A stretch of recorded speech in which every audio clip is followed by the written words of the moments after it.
My other self. My trained self. Yes? I want to talk to you. Well? Oh, Harriet, you're looking so beautiful today. Am I presentable, Hetty? Suits me. I try to make best of the good points. My passions are much deeper than yours. I can't keep on the mask as you do.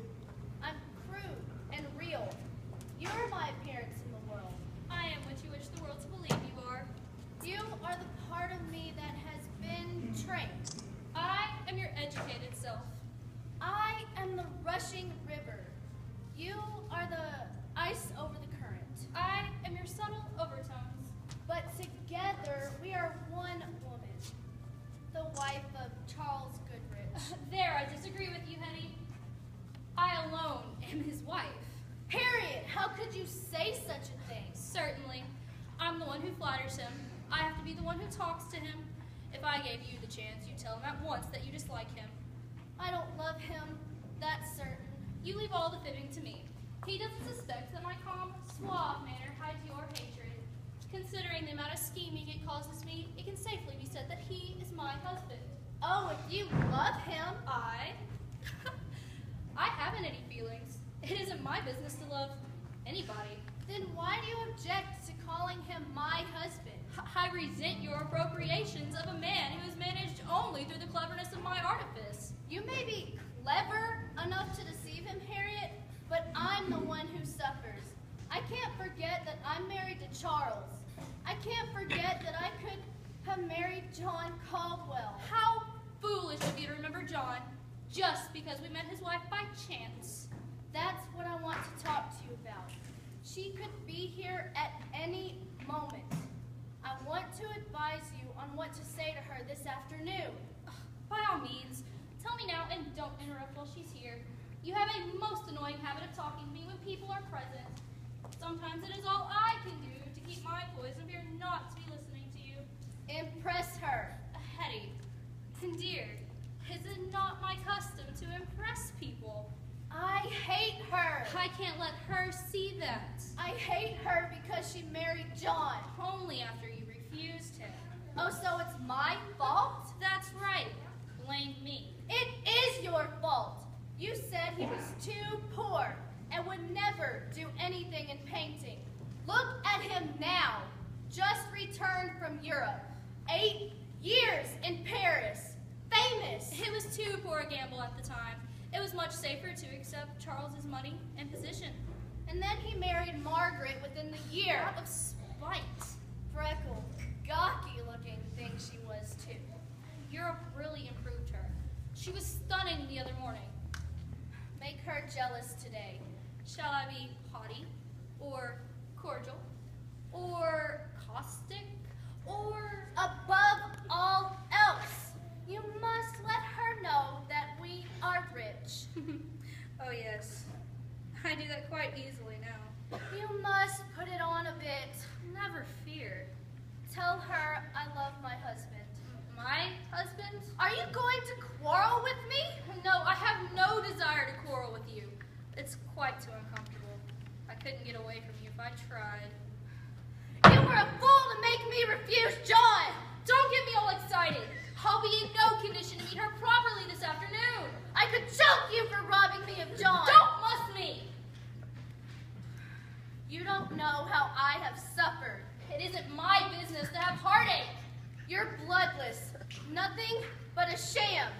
Sham while Be quiet! I can't let her see that I've been fighting with my inner self. And now, after all of my suffering, you're saying it has cost you more than it has cost me to be married to Charles? No, it's the pain here in my heart. I've paid the price. I've paid. Charles is not your husband.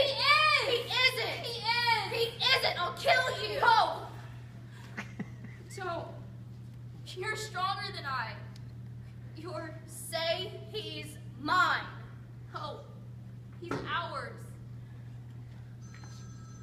There she is now. Wait. I can't let the telephone girl down there hear my real self. It isn't proper. Show Mrs. Caldwell up. I'm so excited, my heart's in my mouth. Nice state you put my nerves into. Do not let her see that you are nervous. Quick, put the mask on, or else she'll see you shining through me.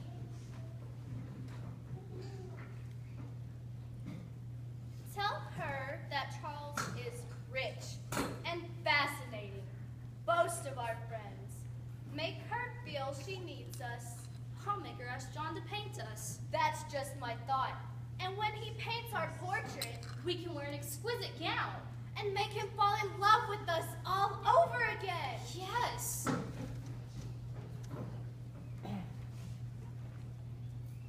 Mrs. Caldwell, ma'am. Oh, Margaret, I'm so glad to see you. That's a lie. It's enchanting to see you, Harriet. I'd bite you if I dared. Wasn't our meeting a stroke of luck? Oh, I thought of you so often, Harriet. And when I can find you living in New York. Mr. Goodrich has many interests here. Flatter her. I know. Mr. Goodrich is so successful. Tell her we're rich. Oh, me, I'm so sorry. Won't you sit down? Oh my, what a beautiful lamp. Do you like it? I'm afraid Charles paid an extravagant price. I don't believe it. I'm sure he must have. How well you are looking, Margaret. Yes, you are not. You have circles under your eyes. I haven't eaten since breakfast, and I'm hungry. How well you were looking too. You have hard lines about your lips. Are you happy? Don't let her know that I'm unhappy. Why shouldn't I look well? My life is full, happy, complete. I wonder. Tell her we have an automobile. My life is complete too. My heart is torn with sorrow. If my husband doesn't get an order for a painting, he's gonna kill himself. You must come see us in our studio. John has been doing some excellent portraits. He cannot begin to fill his orders. Tell her we have an automobile. Do you take lemon in your tea? Take cream. It's more filling. No, cream, if you please. Only cakes. I could eat them all. How many lumps? Sugar is nourishing. 3, please. I used to drink very sweet coffee in Turkey, and ever since I don't believe you're ever in Turkey. I wasn't, but it's none of your business. Have you been to Turkey? Do tell me about it. Change the subject. Oh, you must go there. You have so much taste in dress, you would enjoy their costumes.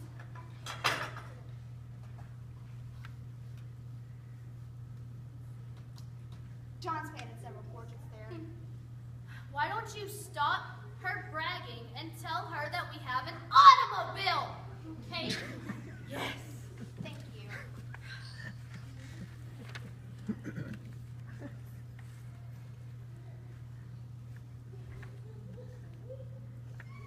Follow up the costumes with the suggestion she would make a good model for John. It isn't too early to begin getting what you came for. What delicious cake. There's your chance for the auto. yes, it is good cake, isn't it? There's always a great many people buying it at Harper's. I sat in my automobile 15 minutes this morning waiting on my chauffeur to get it. If you stopped at Harper's, you must have noticed the new gowns at Henderson's. Aren't the shop windows alluring these days? Even my chauffeur notices them. I know you have an automobile. I heard you the first time. I notice gowns now with an artist eye as John does. The one you have on now, my dear, is very paintable.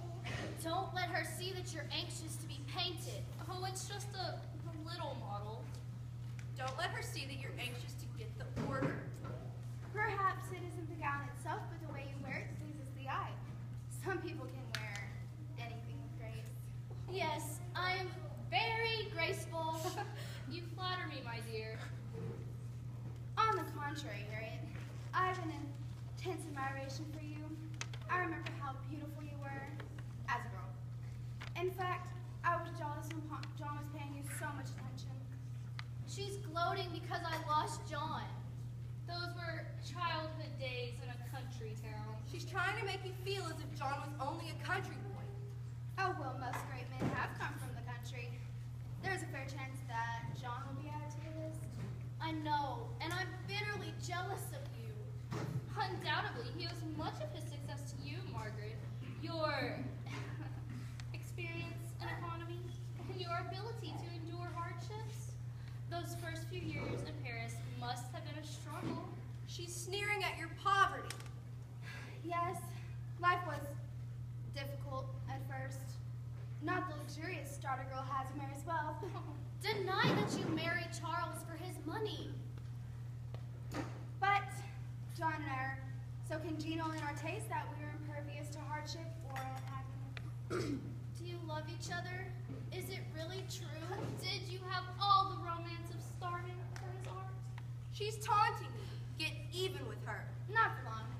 Prince Pierre soon discovered John's genius and introduced him royally to the wealthy Parisians who gave him many orders. Are you telling the truth or are you lying? If he had so many opportunities there, you must have had great inducements to come back to the States. We did, but not the kind you think. Well, John became the rage among Americans traveling in France, and they simply insisted upon us coming here. Whom is he going to paint here?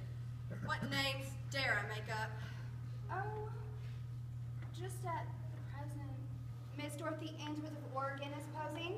You may not know the name. She is the daughter of a wealthy miner who found gold in Alaska. I dare say there are a great many Western people we have never heard of.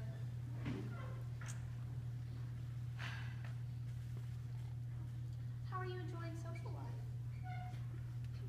Oh, you know, I heard it yesterday that you made yourself very popular. Someone said you were very clever. Who told you that? Nobody. Oh, confidence, it should be suspected. I mean, expected. They had said to you that you were becoming a critic of art. I make no pretenses. Well, are you and Mr. Goodrich interested in the same things too? No. Good heavens, yes, indeed. Charles and I are inseparable. I wonder. Do have another cake. Yes. I really shouldn't. After my luncheon, John took me to the Ritz, and we were invited to the Bedfords for dinner. They have such a magnificent house on the drive. I really shouldn't, but the cakes are so good. More tea. Yes. No, thank you. How wonderfully life has arranged itself for you. Wealth, position, a happy marriage, every opportunity to enjoy all pleasures, art, beauty. How happy you must be. Don't say that I'm happy. I haven't been happy since I've lost John. A life without him. A future without him. No. No. I shall win him back. Away from you. Away from you. I sometimes think it is unfair for anyone to be as happy as I am. Charles and I are just as much in love now as the day we married. To me, he's just the dearest man in the world. My John is. I love him so much I could die for him. I'm going through hunger and I want to make him great. And he loves me. He worships me. I should like to meet Mr. Goodrich. You should bring him to our studio. John has some sketches he would like to show. There's not many because, you know, all the portraits have been purchased by the subjects. He gets as much as, well, $4,000 now. Do not pay that much. As much as that, Oh, it is not really too much when one considers that John is in the foremost rank of artists today. Portrait painted by him will double and triple in value. does he paint all day long? No. He draws advertisements for our bread. When you and your husband come to see us, you must telephone first. Yes, so we can get the drawings out of the way. Otherwise, you may arrive as a sitter and John refuses to let me disturb him then. Don't let her think she's doing us a favor. LaGrange offered to pay me $4,000. Oh dear me, no. Louis LaGrange's reputation isn't worth more than that. Funny. I've heard his work well mentioned. Yes,